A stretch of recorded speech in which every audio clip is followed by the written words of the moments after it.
여러분이 굉장히 심각한 삶의 위기에 처했다고 가정해 보고요.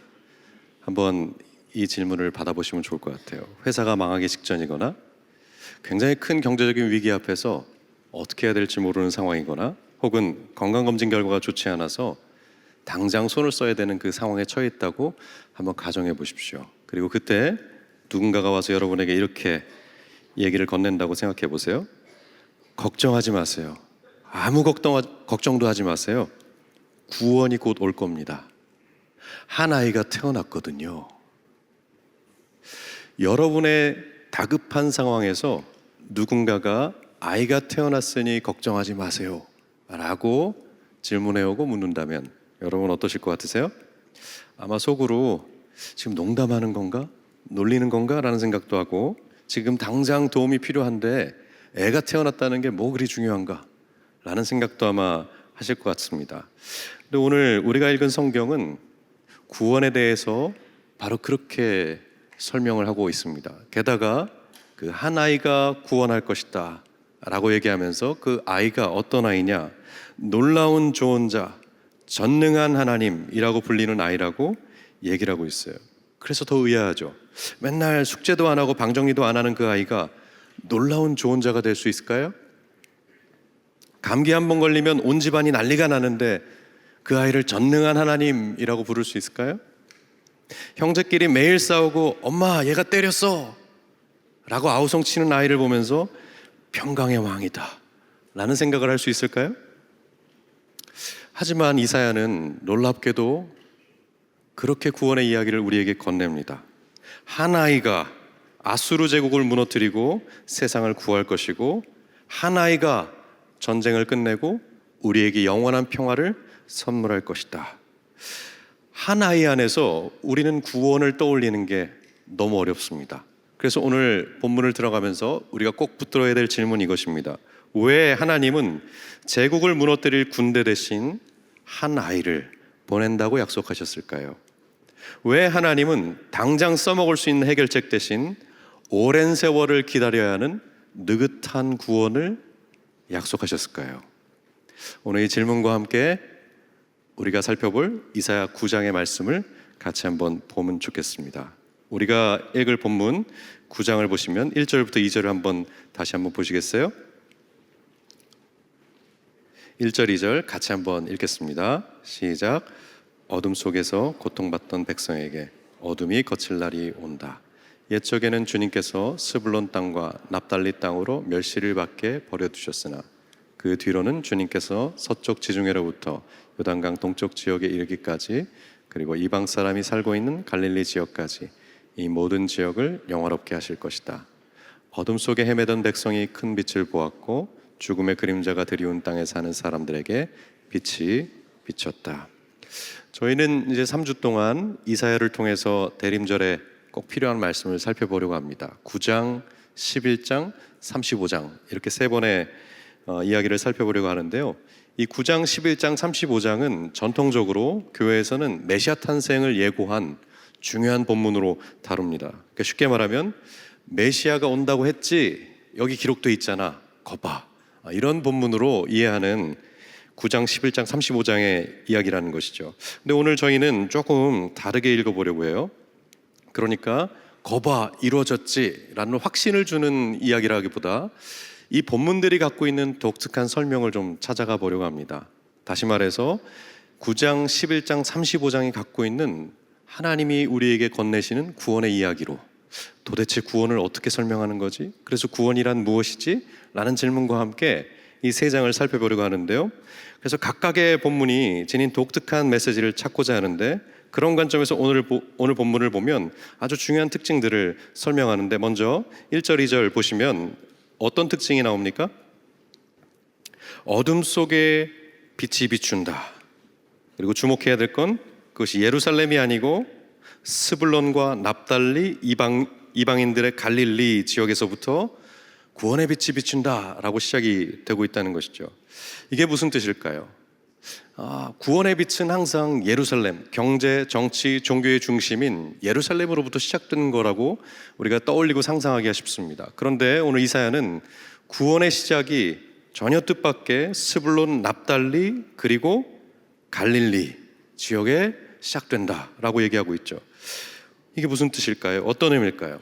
이 주석가들은 이 본문의 배경이 되는 역사적 배경을 아하스 왕의 통치 때로 잡고 있습니다. 그때가 어느 때냐면 지금 우린 9장을 읽었지만 7장에 그 배경이 등장하긴 하는데요. 7장 1절을 보시면 그 배경이 이렇게 돼 있어요. 우시야의 손자요 요담의 아들인 유다왕 아하스가 나라를 다스리던 때 시리아 왕 르신이 르말리아의 아들 이스라엘 왕 베가와 함께 예루살렘을 치려고 올라왔지만 도성을 정복할 수 없었다. 그러니까 전쟁의 위기 속에서 유다가 다급하게 무언가를 찾아야 되는, 도움을 찾아야 되는 어떤 시기, 역사적 정황이었던 거죠. 근데 여기서 중요한 것은 이미 북이스라엘, 이스라엘이 아수르에게 넘어간 상태라는 것을 우리가 짐작해서 알 수가 있습니다. 그러니까 스불론, 납달리, 갈릴리 지역은 지금 북이스라엘에 속한 지역이거든요. 그러니까 거기서부터 구원이 시작된다라고 표현하는 것은 이미 함락된, 가장 먼저 정복된 지역에서부터 하나님께서 구원을 베푸실 것이다 라는 표현으로 이야기를 시작하고 있는 거죠. 그리고 중요한 것, 그곳이 아주 중요한 첫 번째 구원의 영광을 보는 것이 될 뿐만 아니라 그 구원이, 그 반전이 어떻게 보여지는지 하면 3절부터 보시면 3절은 어떻게 되어 있습니까?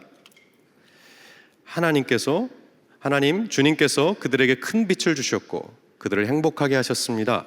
사람들이 곡식을 거둘 때 기뻐하듯이 그들이 주님 앞에서 기뻐하며 군인들이 전리품을 나눌 때 즐거워하듯이 그들이 주님 앞에서 즐거워합니다.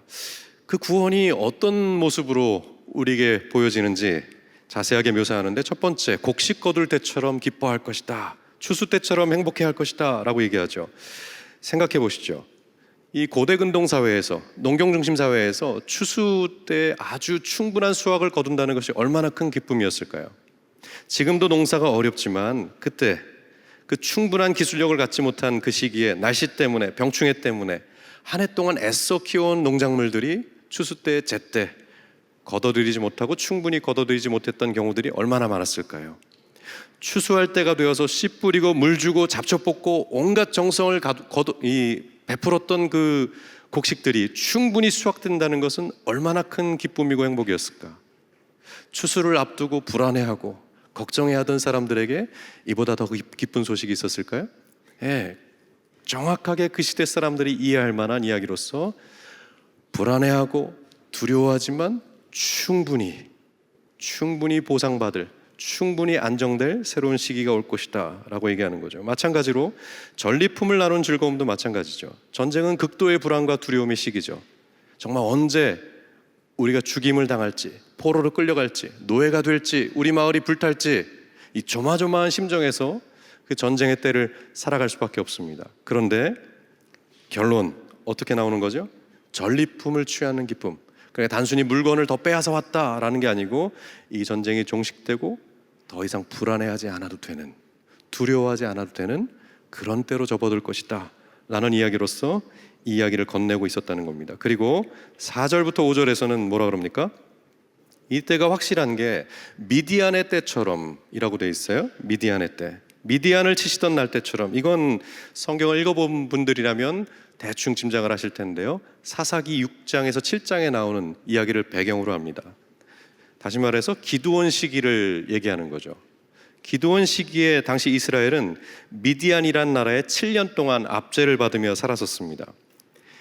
그들이 얼마나 압제를 심하게 했든지 곡식을 거두면 그걸 그대로 수탈해가는 일들을 반복해와서 곡식을 거둘 수도 없었고 재산을 축적할 겨를도 없었어요. 그래서 이스라엘 백성이 어디서 살았냐면 동굴과 산성, 요새 같은 곳에 숨어 지낼 수밖에 없는 아주 혹독한 시기였습니다. 그런데 그때 반전이 일어나죠. 기드온의 300용사, 아주 작은 숫자의 군대를 통해서 기이한 방법으로 이 미디안 대군을 무찌르는 놀라운 역사적 반전이 벌어집니다. 그러니까 이걸 왜 가져왔을까요? 지금은 패배한 듯해 보이지만 앞으로 굉장히 큰 기쁨으로 너희 성읍들을 회복시킬 텐데 가망이 없잖아요? 희망이 없잖아요? 라고 절망하는 그 자리조차도 하나님이 반전을 통해서 새로움을 가져오겠다, 새로운 시대를 도래하게 하겠다, 지금은 상상할 수 없지만 결국에는 그리로 가게 하고야 말겠다 라는 의미로서 이 이야기를 건네고 있었다는 겁니다. 그러면 이제 질문이 듭니다. 하나님께서 지금 우리의 처한 상황은 이렇지만 이 상황을 뒤집는 반전의 새로운 시대를 주시겠구나 라는 것을 이해했다면 이제 따라오는 질문은 무엇일까요? 그래서 언제 되는데요? 그래서 어떻게 하실 건데요? 그 약속이 확실하다면 뭔가 근거를 주세요 라고 얘기하지 않겠습니까? 그게 바로 이제 6절의 이야기입니다. 그 반전이 어떻게 시작되고 언제 오는지에 대한 이야기죠. 6절, 다시 한번 6절을 그런 의미로 읽어보도록 하겠습니다. 6절 같이 읽겠습니다. 시작. 한 아이가 우리를 위해 태어났다. 우리가 한 아들을 모셨다. 우리의 통치자가 될 것이다. 그 이름은 놀라운 좋은 자, 전능하신 하나님, 영존하시는 아버지, 평화의 왕이라고 불릴 것이다. 어떻게 그런 미래가 온다는 것을 알 수 있을까요? 오늘 6절 읽으니까 어떤 대답을 하고 있는 것 같으세요? 이미 시작되었다. 아이가 태어났지 않니? 이미 그 미래가 도래하고 있다. 그 아이는 놀라우신 좋은 자, 기묘라, 전능하신 하나님, 영존하신 아버지, 평화의 왕이라고 불릴 것이다. 여기서 놀라운 건 지금 제가 읽은 이 표현들, 기묘라, 묘사라, 놀라우신 좋은 자다, 전능하신 하나님이다, 영존하신 아버지다, 평화의 왕이다 라는 이 수식어를 하나님에게 썼었다는 것입니다. 참고 구절을 보시면 이사야 28장에서는 하나님을 뭐라고 부릅니까? 기묘라, 놀라운 좋은 자다 라고 부르고 있고요, 28장 29절에서는 뭐라고 그럽니까? 10장 21절에서는 뭐라고 그럽니까? 전능하신 하나님이라고 부르고 있죠. 이 수식어들은 하나님을 가리키는 표현들입니다. 그러니까 그걸 붙여서 얘기하면 뭐죠? 그 신성을 가진 아이가 태어났기 때문에, 그 신성을 담아내는 한 아이가 이미 왔기 때문에 이 구원은 확실하게 주어질 것이다. 그렇죠. 그 신성을 가진 남다른 아이의 통치가 시작되기 때문에 이제는 달라질 거야. 그렇기 때문에 7절에서는 뭐라 그러냐면 그의 왕권은 점점 더 커져가고 나라의 평화도 끝없이 이어질 것이다. 그가 다윗의 보좌와 왕국 위에 앉아서 이제부터 영원히 공평과 정의로 그 나라를 굳게 세울 것이다. 그 남다른 아이의 통치를 통해서 평화와 정의가 제한 없이 온 세상에 미칠 것이다. 그리고 공평과 정의로 그 나라를 굳게 세울 것이다.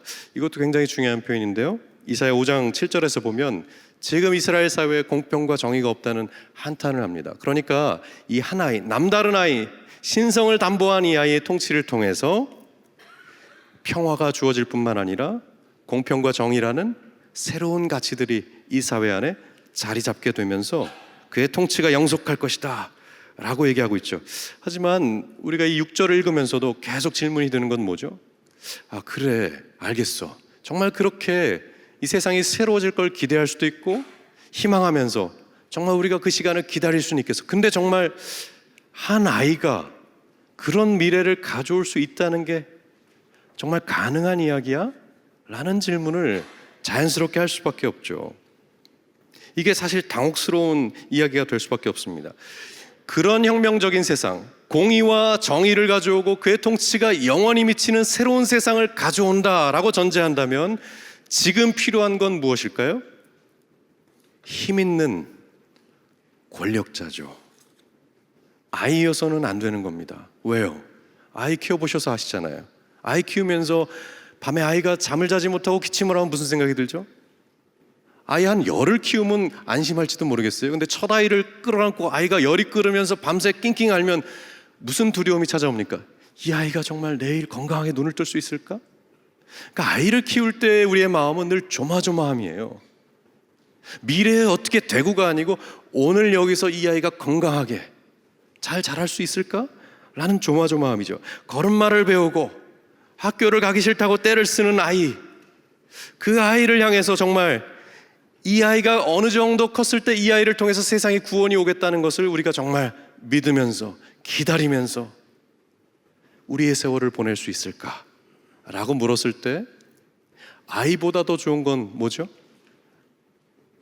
건장한, 힘 있는 청년, 완숙한 어른의 모습으로 누군가가 통치자가 되어 세상을 다스려야 한다는 그 주장이 훨씬 더 설득력 있게 우리에게 주어지지 않을까요? 근데 놀랍게도 얘기하시는 거죠. 완성된 성인이 아니고 자라야 될 아이를 통해서 구원하겠다. 어떤 의미일까요? 6절을 다시 한번 보시면 분명해요. 한 아이가 우리를 위해 태어났다. 우리가 한 아들을 모셨다. 그는 우리의 통치자가 될 것이다. 그 이름은 놀라운 좋은 자, 전능하신 하나님, 영존하신 아버지, 평화의 왕이라고 불릴 것이다. 이 아이의 생애에 하나님을 담을 것이다. 이 한 작은 생애에 나의 신성함을 담을 것이다. 걸음마를 배우고 학교 가는 것을 꺼려하고 부모의 마음을 졸이게 하는 그 작은 인생에 나의 신성을 담을 것이다. 그것이 내가 약속하는 구원이다. 이 무슨 말인지 이해가 되세요? 우리는 상황을 자꾸 떠올려서 이해가 안 되는 겁니다. 이 아이가 와서 아수르를 물리치고 경제적 위기를 극복하고 당장 내일부터 내가 두려워하던 문제들이 해결되는 상황의 개선이 일어날 거라고 생각하기 때문에 이 6절이 안 들어와요. 근데 하나님의 약속은 뭡니까? 그런 미래를 담보하는 것은 어디로부터 온다고요? 한 아이의 성장 과정에 나의 신성을 담아내는 과정을 생략하지 않고 그 길을 걷지 않고서는 그걸 줄 수 없다라고 얘기하는 거죠. 세상의 제국은 군대로 이겨야 합니다. 힘을 써야 합니다. 한 번의 전투로, 한 번의 정복으로, 압도적인 힘으로 그 땅을 넓혀가면서 평화를 선물해야 합니다. 그러나 하나님의 나라는 한 번의 전투로, 한 번의 정복으로, 한 번에 압도하는 힘으로 세워가는 나라가 아니고 뭡니까? 자라가는 생애로 세워가는 나라라고요. 한 걸음 한 걸음, 한 날 한 날, 한 선택 한 선택, 그걸 해나가는 나를 쌓아서 만들어가는 나라라고 얘기하는 거죠. 이게 들리세요?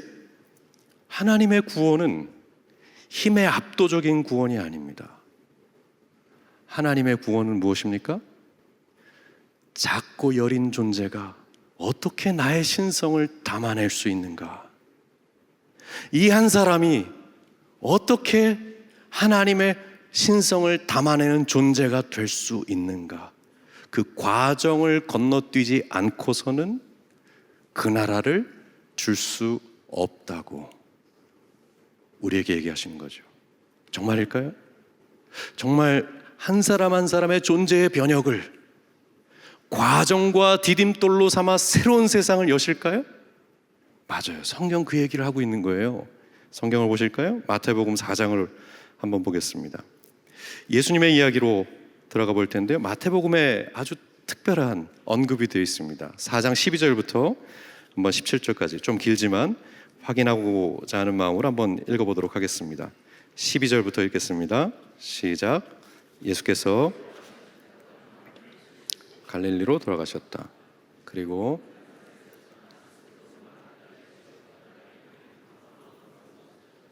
이것은 예언자 이사야를 시켜서 하신 말씀을 이루시는 것이었다.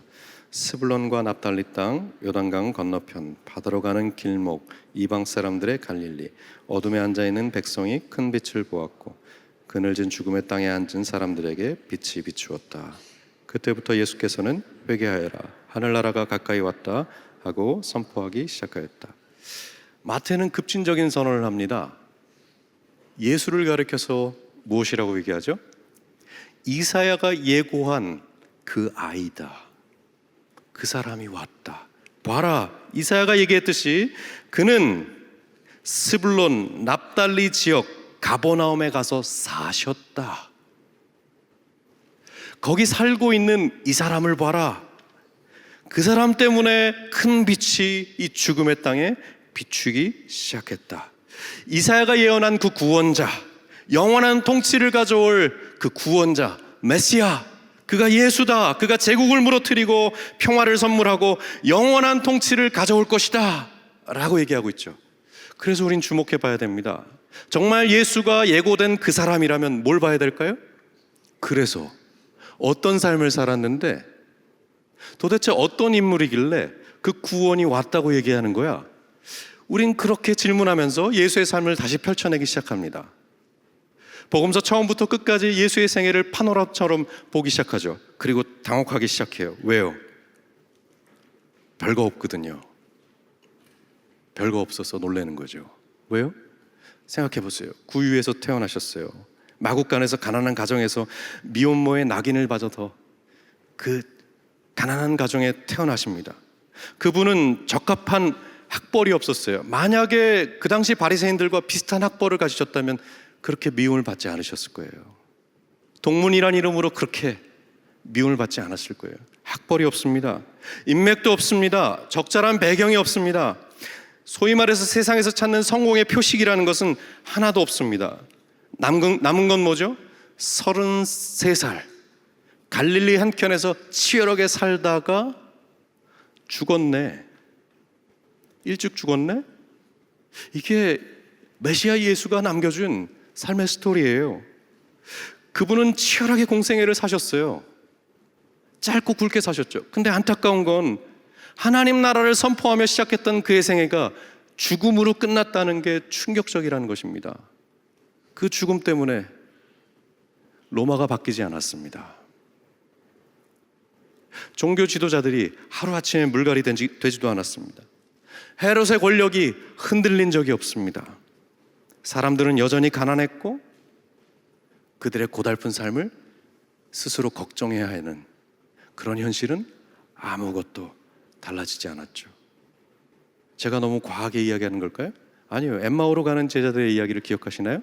거기 제자들이 이렇게 푸념한 적이 있습니다. 누가복음 보시면 뭐라 그러죠? 24장 19절에서 21절. 이걸 한마디로 요약하면 뭡니까? 우리는 예수가 구원자라고 믿었었어. 정말 그분이 세상을 바꿀 거라고 확신했었다고. 그가 가르치는 것을 보고 그가 기적을 일으키는 걸 보면서 우리가 얼마나 설렜는지 몰라. 그런데 그냥 죽던데? 그냥 죽고 말던데? 이 사람 뭔가 다르다. 정말 이 사람은 이사야가 예언한 그 사람이 맞다 라는 확신을 제자들이 갖고 따라다녔음에도 불구하고 마지막에 못 넘어서죠. 아직도 세상에 손댈 게 많고 할 일이 이렇게 많은데 죽어? 끝이야? 여기서 오는 좌절감이 큰 거죠. 아무것도 바꾼 것 없이 죽어버리는 로마 제국은 여전히 강성하고 대제사장들과 종교 지도자들은 우위에 있고 불의 속의 약자들은 여전히 숨쉬기 살기 어려운 현실이 계속되는 그 현실 속에 예수는 태어나게 십자가 위에서 다 이뤘다 하고 죽어버리니 제자들의 입장에서는 굉장히 큰 충격이었던 거죠. 그래서 제자들의 삶도 변해야 했습니다. 엠마오로 가는 제자들, 왜 엠마오로 가는 제자들일까요? 예수님은 분명히 부활하신 다음에 갈릴리로 가서 너희를 만나겠다고 하셨는데 이들은 그들이 살던 엠마오로 돌아가고 있어요. 다시 말해서 어떤 상태일까요?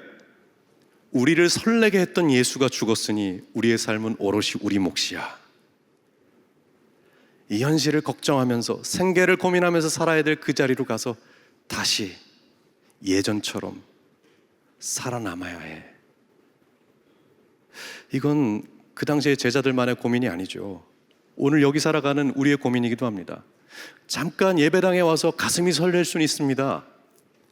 교회가 제시하는 어떤 사역에 참여하면서 정말 이렇게 사는 게 맞을까? 설레이는 마음을 가질 수도 있습니다. 그런데 결국 여러분 마음속에 피어나는 그 의심과 두려움은 뭐죠? 결국 내 삶을 내가 책임지지 않고서는 누가 내 삶을 책임져 줄 수 있지? 매일 부딪혀오는 그 생계의 압박을 예수가 해결해 주지 못한다면 누가 책임져 줄 수 있을까요? 2000년 전 제자들이 예수의 죽음 앞에서 그렇게 삶에 대한 두려움을 가졌듯이 오늘 여기서 예수 믿는 사람들의 한켠의 고민, 불쑥불쑥 올라오는 고민은 그래서 내가 어떻게 살아남을 수 있는데, 그래서 예수 믿는다는 게 나에게 어떤 힘이 되는 건데 라는 실존적인 질문이 우리 안에 감추지 않아도 불쑥불쑥 올라오죠. 그래서 예수를 믿는 듯 하면서도 내가 정말 믿고 있나? 믿는 둥 마는 둥 믿는 이유가 그 질문에 대한 대답을 하지 못하기 때문이죠. 예수의 제자들이 그랬어요. 아무것도 바꾸지 않았어요. 그래서 실망했죠. 거창하게 시작했지만 그냥 33년 죽고 말았네? 라는 하나의 이야기로서 우리에게 소개되니 이게 얼마나 당혹스러울까요?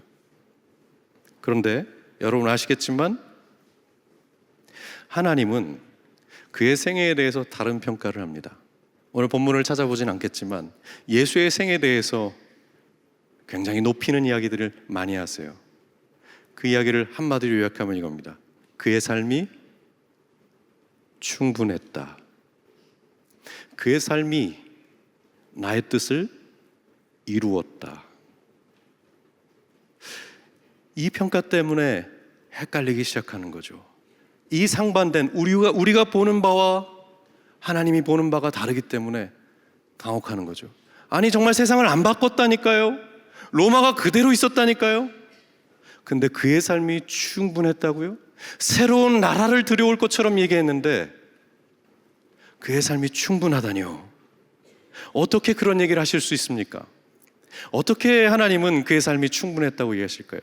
그는 우리와 마찬가지로 가정생활의 사소한 짜증과 어려움 속에서 아주 오랜 세월을 보내셔야만 했습니다. 고된 노동에 시달려야 하기도 했어요. 돈이 부족한 그 갑갑한 한계와 제약을 느끼셔야 했습니다. 그리고 공생애에 들어와서도 고통과 굴욕과 패배감을 느끼며 인생을 사셔야만 했어요. 그리고 마지막에는 죽음이라는 최악의 공포도 받아들이셔야 하는 그런 인간으로서의 모든 경험을 하셨죠. 그런데 거기서 차이가 나는 것은 무엇이었을까요? 어떤 차이가 났던 겁니까? 똑같은 조건과 상황 속에서 예수만이 달랐던 것은 무엇이죠? 폭력의 지배 속에서 누군가를 억제하고 억누르고 우위에 서야 한다는 세상에서 그는 모욕감 속에서도 낮은 자리에 처하셨습니다. 오른뺨을 맞으면 왼뺨을 돌려대는 섬김으로 그의 제자들을 한결같이 사랑하셨습니다. 죽음의 최악의 공포까지 몰아준 대상을 향해서 보복이 아닌 용서를, 지배가 아닌 내어줌을 선택하셨죠. 예수의 생애는 말 그대로 하나님의 통치를, 하나님의 다스림을 담아내는 삶 그 자체였던 것이죠. 그래서 우린 질문해 봐야 됩니다. 도대체 하나님이 주시려는 구원은 무엇인가? 하나님이 구원하신다는데 뭘 구원하신다는 것인가? 하나님이 세상을 바꾸실까요? 네, 바꾸실 거예요. 새로운 세상이 올 거예요. 어떻게 그걸 알죠? 대답해 보세요. 어떻게 새로운 세상이 올 줄 우리가 확신합니까? 죄인들이 그분의 자녀가 되었거든요. 우린 늘 입버릇처럼 그 얘기를 하죠. 죄인들이 그분의 자녀가 되었어. 우리의 죄를 용서하시고 우리를 그분의 자녀로 삼으셨어 라고 입버릇처럼 얘기하는데 그 이야기가 무슨 말인지는 잘 이해하지 못하는 것 같아요. 자기중심적인 사람들을 그분의 신성이 담기는 그분을 닮아가는 자녀로 부르신 것, 그걸 보면 알지 않겠니? 라고 끊임없이 얘기해 오는데 우리는 자꾸 세상을 바꿔야 될 것 같은 그런 부담과 책임과 소명과 사명이란 이름으로 우리의 삶을 보지 못할 때가 너무 많기 때문이죠. 그렇기 때문에 우린 그리스도인이 되어서 세상을 바꾼다는 얘기는 많이 하지만 정말 내 삶을 그분의 통치로 다스림으로 채워가고 있는가? 라는 말에는 늘 소홀할 때가 많죠. 우리 자신의 삶을 들여다보면서 하루하루 반복되는 삶의 자리에서 차이를 내는 것은 벅차할 때가 많죠. 그 대신 우리가 손쉽게 따라가는 것은 무엇입니까? 서울에서 늘 우리는 반짝이는 이력서를 따라 살아갈 때가 많습니다. 뛰어난 자격증, 적절한 인맥, 괜찮은 학교, 심지어 적절한 때에 입고 나올 적절한 옷, 그것이 우리의 삶을 채워야 될 중요한 내용이 될 때가 많죠. 예수님처럼 되라. 다시 말해서 적절한 자격증이 없고 적절한 인맥이 없고 심지어 갈릴리 액센트를 갖는 것, 막 이민 온 사람처럼 서툴게 말을 해야 하는 그 자리는 다 불편해하죠. 하지만 하나님이 원하시는 것은 무엇입니까? 갈릴리 예수의 자리. 무언가 빛나는 것이 없어도 충분한 삶을 살았는가? 넌 정말 그 자리에서도 죽고야 마는구나 라는 그 운명과 그 인생을 가지고도 차이를 내었구나. 나의 통치를 담아내는 삶을 살았구나 라는 그 부름, 그 생애, 그 내용.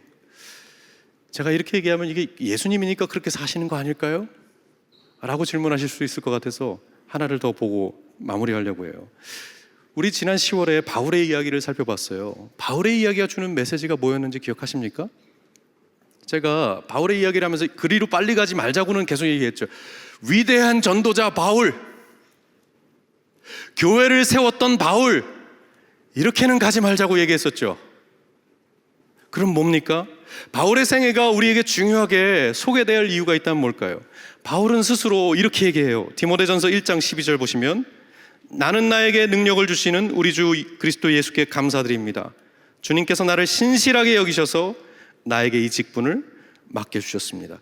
여기서 이상한 거에 밑줄 그어보세요. 뭐가 이상하세요? 직분을 맡겨주셨습니다. 감격하실 수 있을지 모르겠어요. 근데 그 앞에 인과관계가 안 맞잖아요. 신실하게 여기셔서, 언제 신실했어요? 언제 적합했어요? 언제 이런 평가가 가능한 삶을 살았던 거죠?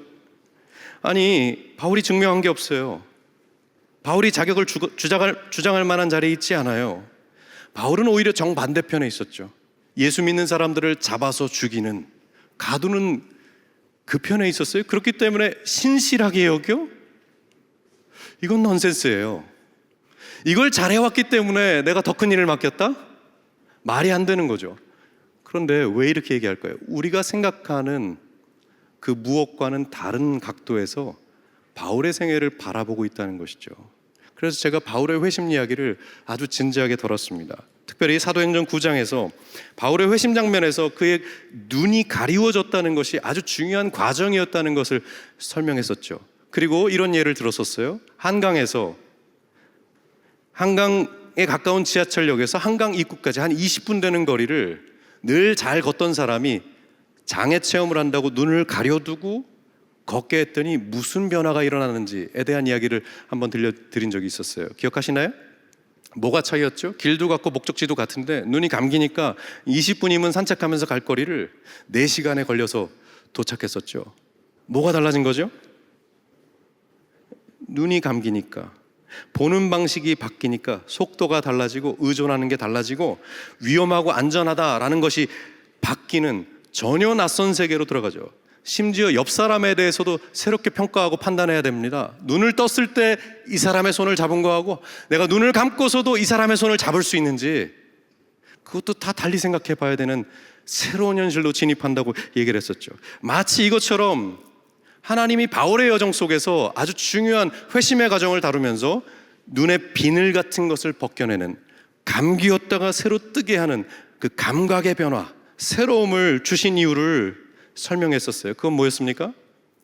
이전에 잘 알던 세계에서 이제 너는 전혀 낯선 세계로 들어갈 것이다. 네가 확신하며 걸었던 인생이 아니고 조심스러워해야 하고 두려워해야 하고 무엇을 의지해야 하고 누구의 손을 붙잡아야 될지를 다시 판단해야 되는 새로운 세상, 새로운 나라에 진입했다.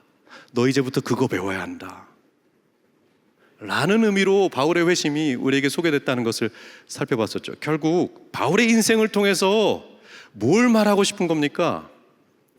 우리는 자꾸 우리가 잘한 거에 상 주시고 못한 거에 대해서 질책하지 마세요 라는 자격과 증명의 관점으로 우리의 삶을 바라봐요.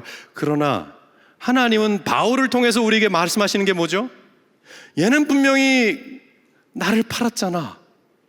얘는 분명히 나를 반대하는 입장에 섰잖아. 그러니까 내가 얘의 삶에 대해서는 분명한 공의로운 심판을 할 거야 라고 하지 않으시고, 그 과거의 그 모습과 오늘 나아가야 되는 그 삶의 모습을 다 뭐로 보는 거죠?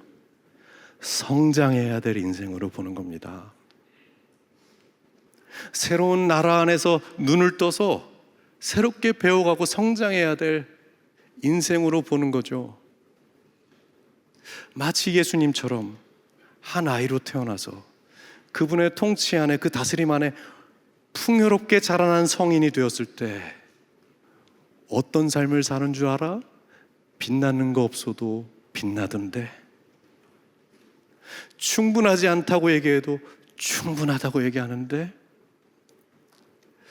그건 예수의 길만이 아니고 바울의 외심을 봐라. 내가 너 위대한 전도자 되라고, 내가 너 교회 10개 세우라고 부른 게 아니고, 바울의 생애를 통해서 내가 분명히 하고 싶은 건, 나는 인생을 이렇게 보고 있단다.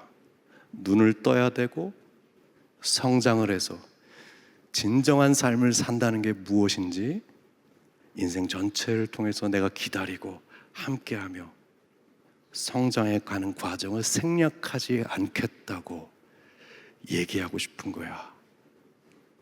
그렇게 바울의 삶을 읽고 보니 결국 우리를 어떻게 초대하신 걸까요? 마찬가지죠. 예수 믿었다고? 그래, 그럼 이제 전도할 거야? 예수 믿었다고? 그래서 뭐 해줄 건데? 그게 아니고, 너 예수에게 붙잡히는 순간부터 네 생애는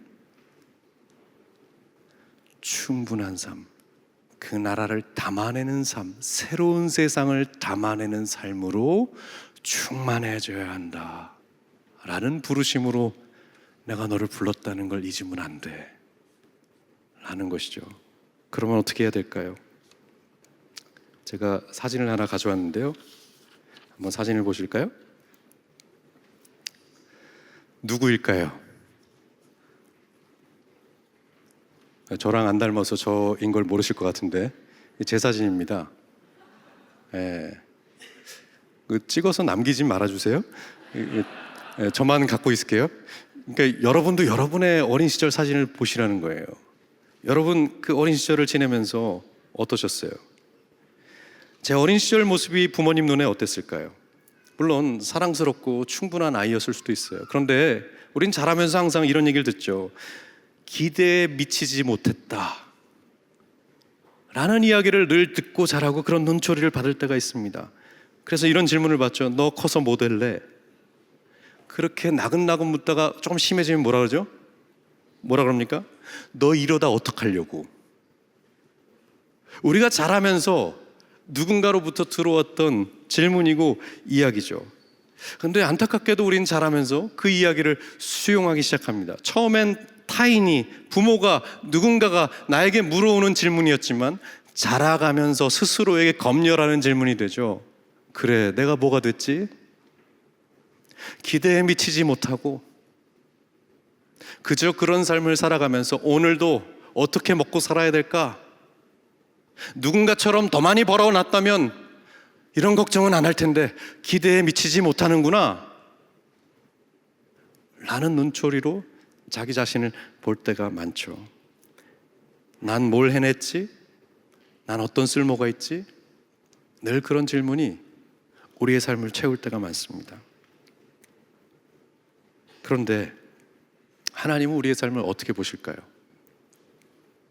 그래프를 하나 더 보실까요? 이런 경제 그래프를 보면 어떤 생각이 드세요? 부모가 힘든 이유가 뭐죠? 아이들이 어렸을 때 적극적인 투자를 해야 되거든요. 학원 같은 거 안 보내도 기본적으로 아이들을 위해서 돈을 써야 됩니다. 왜요? 아이들 스스로 돈을 만들 수 없기 때문이죠. 그러니까 다시 말해서 아이 때는 그렇게 쓸모를 생각하지 못합니다. 그러나 20대 넘어가고 대학을 가고 직장을 갖고 나서부터는, 그때부터는 어떤 압박감이 옵니까? 쓸모가 있어야 하는구나. 내가 내 거를 위해서도 그렇지만 내 아이를 위해서 혹은 내 노년을 위해서도 내가 버텨야 돼요. 소비와 소득에 매칭이 안 되는 시기 때문에 삶의 압박감을 가지면서 내 삶이 어떻게 쓰임새가 있을까, 이것이 우리의 삶의 가장 중요한 중심 주제로, 중요한 질문과 도전으로 올 때가 많죠. 그래서 한병철과 같은 철학자는 이런 표현을 해요. 우리는 타인에게 착취당하지 않는다. 우리 스스로에게 착취당한다. 그러면서 이렇게 얘기해요. 할 수 있는데 왜? 할 수 있는데 왜? 할 수 있는데 왜 그만둬? 할 수 있는데 왜 더 못해? 라는 내면의 목소리로 우리 스스로를 채찍질하며 살아갈 때가 많다는 얘기를 하죠. 우리는 늘 우리가 무엇을 할 수 있는 사람인지, 이 교회 공동체에 와서도 내가 무엇을 할 수 있는 사람인지가 더 중요한 질문이 될 때가 많습니다.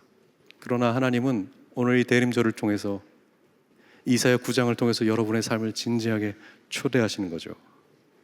이 세상에서 볼 땐 말이야, 빛나는 이력서가 아니어도 괜찮단다. 먹고 사는 일 때문에 허덕여도 괜찮단다. 중요한 건 말이야, 이 말씀이야.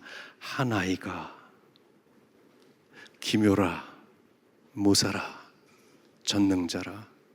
정말 너의 생애에 나의 신성을 담을 수만 있다면 그 나라는 오는 거야. 그 나라는 오는 거라고. 그럼 어떻게 해야 될까요? 우리 지난주에 나눴던 짧은 구절 하나가 있습니다. 유영모 선생님의 그 표현인데요. 우린 빛으로 모든 것을 알 수 있다고 하지만 사실은 빛 때문에 더 큰 세계를 보지 못한다. 태양이 사라지면 어마어마한 세계를 볼 수 있다. 여러분, 빛일 거야? 빛이 보입니다. 여러분 삶에 대해서 끊임없이 빛이라고 얘기하는 모든 것들이 어두워져야 진짜 삶의 진실이 드러나기 시작합니다. 오늘 예배를 통해서 저와 여러분이 그 진실 앞으로 같이 나아갔으면 좋겠습니다. 이제 잠시 모든 불을 끄고 주님의 빛으로 나아가는 시간을 갖겠습니다.